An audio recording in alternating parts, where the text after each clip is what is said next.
दिल्ली विधानसभा चुनाव में अपना दम फूंकते हुए कांग्रेस ने भी अपनी एलईडी बन लॉन्च की, जो दिल्ली की जनता को कांग्रेस की उपलब्धियां बताएंगी और कांग्रेस के कार्यकाल में हुए कार्यों के बारे में दिल्ली की जनता को विस्तार से बताएगी। ये 7 एलईडी वैन दिल्ली प्रदेश कांग्रेस कार्यालय से पूर्व स्वास्थ्य मंत्री नरेंद्र नाथ ने हरी झंडी दिखा करके दिल्ली के 17 विधानसभा में अपना प्रचार करेंगी। वहीं देशहित संवाददाता विनोद रस्तगी ने करावल नगर से कांग्रेस के प्रत्याशी केपी मिश्रा से चुनावी मुद्दों पर खास बातचीत की। पेश है खास रिपोर्ट। अभी हमें दिल्ली प्रदेश कांग्रेस कार्यालय में, जहां हमारे आपने देखा होगा कांग्रेस कार्यकर्ताओं की बैठक हुई है और सभी कार्यकर्ताओं के साथ प्रत्याशी भी यहाँ उपस्थित रहे। अभी हमारे साथ उपस्थित हैं करावल नगर से प्रत्याशी केपी मिश्रा जी। मिश्रा जी से हम डायरेक्ट बात है। मिश्रा जी नमस्कार। सबसे पहले मिश्रा जी आपको मैं मुबारकबाद देता हूँ, जिस तरह से कांग्रेस पार्टी ने आप पे विश्वास करके और आपको अपने प्रत्याशी घोषित किया करावल नगर विधानसभा। करावल नगर विधानसभा में आप जा रहे हैं, जनता की क्या समस्या, किन मुद्दों को लेकर जनता के बीच में जाएंगे आप? सबसे पहले तो मैं आपका धन्यवाद करता हूं और हमारे क्षेत्र की जो देवतुल्य जनता है उनको सादर प्रणाम करता हूं और पार्टी के प्रति भी वफादारी है और मैं पार्टी के तमाम शीर्ष नेताओं का भी धन्यवाद करता हूं कि मुझे उन्होंने इस योग्य समझा। जहां तक समस्या की बात है तो समस्या तो पूरी दिल्ली में है, लेकिन हमारे क्षेत्र विशेष में मैं एक कोई समस्या हो तो आपको बताऊँ। वहाँ सड़कों की समस्या जटिल है, वहाँ पानी की व्यवस्था ठीक नहीं है, नाली की निकासी नहीं है। वहाँ सड़कों का ये हाल है कि सड़क में गड्ढा है या गड्ढा में सड़क है कि सड़क के ऊपर झील है, गाड़ी से भी नहीं निकल सकते। मतलब गाड़ी से कोई निकल भी जाए कदाचित तो पैदल भी कोई निकलना दूभर है। वहाँ स्कूल की कोई व्यवस्था नहीं है, अगर एक स्कूल है भी तो वहाँ 300 बच्चों की पढ़ने की व्यवस्था है, बच्चे वहाँ 600 हैं, तो आधे बच्चे बाहर बैठते हैं, आधे बच्चे अंदर बैठते हैं। वहाँ अगर कोई गरीब आदमी मकान बनाना चाहे तो उससे सरेआम पैसे लिए जाते हैं। जो हमारे कांग्रेस आम आदमी पार्टी के प्रत्याशी हैं मनोज त्यागी जी, वो 2017 में पार्षद चुने गए थे 272 वार्ड से। अब वो एलओपी भी बना दिए गए। एलओपी बनने के बाद भी वहाँ जहाँ से वो पार्षद हैं वहाँ रोज की हालत यह है कि नालियों का पानी बाहर आ रहा है, लोगों का जीवन दुभर हो रहा है। लोग मकान बनाते हैं तो वहाँ पैसे लेने लोग आ जाते हैं और अच्छी खासी मात्रा में पैसे लेने के बाद भी मकान बनाने दिया जाता है। कोई समरसिबल कराना चाहे, क्योंकि पानी की तो और कोई ऑल्टरनेट तो है नहीं, तो फिर पानी के लिए समरसिबल हो तो 10,000 तक पैसे दो तब बनेगा। तो ये सूचिता है हमारे मनोज त्यागी जी का कि वो जिस प्रकार से उनकी कार्यशैली रही है वो कहीं न कहीं एक्सपोज हो चुके हैं। और यही कारण है कि दोबारा जब चुनाव में आए, लास्ट चुनाव एमसीडी में, तो बुरी तरह शिकस्त दिया लोगों ने। तो जहाँ तक स्थानीय विधायक का सवाल है, स्थानीय विधायक की वैसे तो टिकट काट दी गई है और इसीलिए काट दी गई है कि एंटी इनकम्बेंसी है उनके साथ। 25 वर्ष से विधायक थे, लेकिन सड़कों का वही हाल है, मेडिकल व्यवस्था चाक चौबंद नहीं है, शिक्षा व्यवस्था बिल्कुल दुरुस्त नहीं है, लॉ एंड ऑर्डर भी ऐसी है कि वहाँ जाम इतनी रहती है कि कोई जाम छुटाने वाला नहीं है। हमें दुख तब लगता है कि जब युवा कोई बुजुर्ग ट्रक के बीच में पिस के मर जाता है और वहाँ की जनता सुध लेने तक के लिए नहीं आती है। जबकि हमारे स्थानीय सांसद ने कहा था कि आप मुझे अब की बार जिताओ, मैं 100 दिन के अंदर पुस्ता रोड डबल करूंगा। आज 200 दिन होने को है, वो नहीं, उनका कोई बाइट नहीं आया, वो कोई मिलने नहीं आए, कोई काम का शुरुआत नहीं हुआ। मैं तो यहाँ तक कहूँगा कि जाम एक बहुत बड़ी समस्या है, जो पूरे सोनिया विहार से लेके नानकसर होते हुए और खजूरी से होते हुए कालीघाटा तक ऐसी जाम रहती है कि किसी को अगर हारी बीमारी हो जाए तो एम्बुलेंस पहले तो आती नहीं है, अगर आ भी जाए तो जा नहीं पाती है, घंटों जाम में फंसा रहता है। मनोज तिवारी जी जो सांसद हैं, मैं उनसे पूछना चाहता हूं आग्रह पूर्वक कि क्या वो सांसद रहते चाय पीने के लिए तो ट्वीट करते हैं कि मैं फलाने जगह चाय पी रहा हूं, फेसबुक लाइव करते हैं अन्य विषयों के ऊपर, लेकिन क्या उनके लिए नैतिक कर्तव्य नहीं है कि जाम को वो फेसबुक पे लाइव करें, या वो कभी जाम छुटाते हुए नजर आए, या प्रशासन को बुलाने का काम करें, जिससे जनता ने उनको वोट दिया तो जनता तक वो सुविधा तो पहुंचे। तो बुनियादी सुविधा वहाँ कोई है नहीं, जैसा मैंने आपको गिनती करके बताया। और वैसे भी आप देखें तो कोई भी विधायक या सांसद या पार्षद वहाँ मुस्तैदी से करावल नगर क्षेत्र की जनता के प्रति जो जवाबदेही होनी चाहिए वो नहीं है। क्योंकि मैं इसलिए विश्वास से लबालब भरा हूँ कि शीला दीक्षित की सरकार जो 15 वर्ष तक दिल्ली में रही, वो दिल्ली का कायाकल्प करने के अलावा जो जमुना पार को लोग जमुना पार कहा करते थे, वो जमुना पार दिल्ली बन गई। और इसी कारण से शीला जी को वैश्विक स्तर पर एक रिवार्ड दिया गया। वहाँ पे हाई टेंशन वायर है जहाँ से मीटर आज बंद है, लेकिन शीला जी के टाइम पे आप पब्लिक डोमेन की मैटर है, आप बात कर लें, पता कर लें कि वो मीटर बंद है, लेकिन शीला जी 2013 तक मीटर दिया करती थी।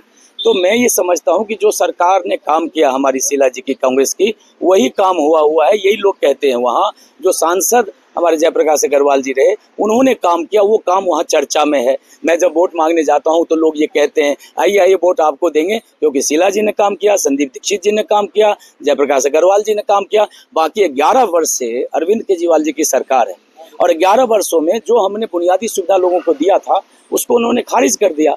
और आज आनन फानन में जब इलेक्शन सिर पे है तो एक इलेक्शन स्टंट के तहत उन्होंने 2100 रुपये हम महिलाओं को देंगे। हम पूछना चाहते हैं कि पंजाब भी तो उन्हीं की सरकार है, भगवंत मान साहब की, जो जिसके संयोजक ये हैं, वहाँ 1000 की घोषणा किए थे, क्या वो 1000 बहाल हुआ? वो लोगों को मिल रहा? तो क्या गारंटी है कि यहाँ देंगे? आप आए थे भ्रष्टाचार मिटाने, खुद आकंठ भ्रष्टाचार में आप डूब चुके हैं। आप 5 महीना तिहाड़ जेल में रह चुके हैं, आपके डिप्टी चीफ मिनिस्टर 17 महीना, आपके स्वास्थ्य मंत्री 3 साल, कोई MLA MP बचा नहीं जो तिहाड़ की सैर न किया हो। बाहर आने पे आप ऐसा शो ऑफ करते हैं जैसे आप कोई राष्ट्रमंडल खेल से पुरस्कार लेके आ रहे हैं। तो जो शुचिता है, जो गंभीरता है राजनीति में, सार्वजनिक जीवन में जो होनी चाहिए पब्लिक लाइफ में, वो कहीं दिख नहीं रही है ग्राउंड पे। तो इस तरह से अगर कोई सुविधा की बात करें तो नदारत है क्षेत्र से, क्षेत्र के लोग त्राहिमाम कर रहे हैं, नारकीय जीवन जीने पे लोग मजबूर हैं। तो मैं ये पूछना चाहता हूँ कि आपने हमारे क्षेत्र की जनता के साथ ऐसा क्यों किया सौतेला व्यवहार, जबकि दिल्ली के और जगहों के ऊपर क्षेत्र में तो काम हुआ ही था। तो केजरीवाल जी की सरकार तो पूरे 70 विधानसभा के लिए है ना, तो वहाँ अगर इनके विधायक नहीं थे तो सरकार तो इन्हीं की थी, तो इनको वहाँ ध्यान देना चाहिए था, वहाँ कहीं ना कहीं सूद लेनी चाहिए थी। तो ये तमाम सवाल बट्टा लगाता है इन गवर्नेंस के ऊपर, केजरीवाल जी के चरित्र के ऊपर, कि कोई चरित्र नहीं है। बेटे की सौगंध खाएंगे और कहेंगे मैं वेगनार में चलूंगा, मैं बड़ा बंगला नहीं लूंगा, रहेंगे शीश महल के अंदर। शीश महल में 33 करोड़ रुपया CAG की रिपोर्ट आई है। कल हाईकोर्ट ने कहा है कि जितने CAG की रिपोर्ट आप जानते हैं कि किस प्रकार से इनके ऊपर बट्टा लगा है, कि एक रूम में कालीन बिछाने का 17 लाख रुपया, एक टीवी का पूरा सेट लगाने के लिए 45 लाख रुपया। तो ये क्या चीज़ है? जो लोग कहते हैं मफलर बांध के 1.5 मीटर लंबी शर्ट ऊपर से डाल के आओ बिहार में, तो क्यों नहीं मनोज तिवारी जाके बोले कि आओ तुम मनाओ यहाँ, अगर कोई पुलिस वाला आएगा तो हम देख लेंगे, तो पुलिस भी तो नहीं किया। और अगर कोई FIR ही होता है तो FIR लेना चाहिए, क्योंकि पब्लिक की सुविधा है, आस्था का विषय है। ये देश सनातन धर्म का देश है, ये संस्कारों से चलता है, परंपराओं से चलता है। तो अगर एक इतने बहुतायत लोगों का परंपरा, और अब तो ये देश का पर्व है, तो उसके लिए उन्होंने ऐसा कुछ कहा नहीं, जाम छुटाने के लिए डबल पुश्ता किया नहीं। तो कोई संवेदनशीलता उनकी हमें ग्राउंड पे नहीं दिखी है। इसलिए जो पार्टी ने हमें सिखाया है, समझाया है, जो हमारी सरकारें काम कर रही है देश में, आज भी उसी पद चिन्हों पे चलते हुए मैं ये कह सकता हूँ कि आज हमारे सामने कोई मुकाबला नहीं है। अगर मुकाबला है तो समस्याएं जो इन्होंने दी है उससे मेरा भी मुकाबला है। तो मैं 30 साल में जो काम नहीं हुआ वो 5 साल में करने का संकल्प। जी एक छोटी सी बात है, शीला जी ने बहुत सी परियोजनाओं का उद्घाटन अपने कार्यकाल में किया था। जो परियोजना आम आदमी पार्टी के कार्यकाल में पूरी, चाहे सिग्नेचर ब्रिज है या कई फ्लाईओवर ऐसे थे जो स्टार्टिंग तो वो करके गई, मगर उद्घाटन केजरीवाल ने किया।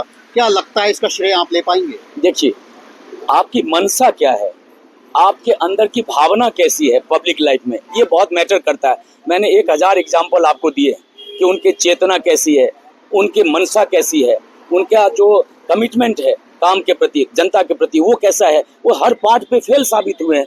अगर कोई, हमारी सरकार तो काम पहले भी कर रही थी, अगर उद्घाटन करने का काम उन्होंने किया तो जनता बहुत अच्छी तरह जानती है कि ये उद्घाटन तो कर रहे हैं, लेकिन जो तय सीमा थी उससे 3-3 साल आगे जाके करें। खर्च बढ़ा दिया, टैक्स के पैसे जो पब्लिक देती है वो उजूल फुजूल पैसे लगे, क्योंकि नियत समय से उन्होंने उन परियोजनाओं को लागू नहीं कर पाए। और चूंकि नींव में हम हैं तो लोग नींव को जरूर याद रखता है। ये जो आप सफेदी करते हैं ये तब करते हैं जब दीवार खड़ी होती है। तो कांग्रेस की खड़ी की हुई दीवार दिल्ली में और देश में है, इससे कोई मुकर नहीं सकता। मुझे लगता है ये श्रेय लेते तो ये कहने के लिए नहीं जाते कि फिर से लाएंगे केजरीवाल। आकंठ भ्रष्टाचार में डूबने वाले व्यक्ति किस मुंह से कहेंगे अपने गवर्नेंस के नाम पे वोट मांगे दिखाएं? तो ये साफ तौर पे कहना है कि कोई नहीं है टक्कर में, क्यों पड़े हो चक्कर में। अगर बात की जाए पश्चिमी पूर्वी दिल्ली में पूर्वांचलियों का वोट बहुत ज़्यादा है, क्या लगता है उसे साधने में कितना समय लगेगा? नहीं, वो सदी हुई बात है। क्यों?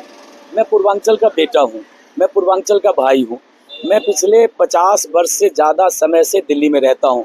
पूर्वांचल में आज हमारे सामने जहां मैं रहता हूं, जो मेरा क्षेत्र है करावन नगर विधानसभा क्षेत्र 70 नंबर।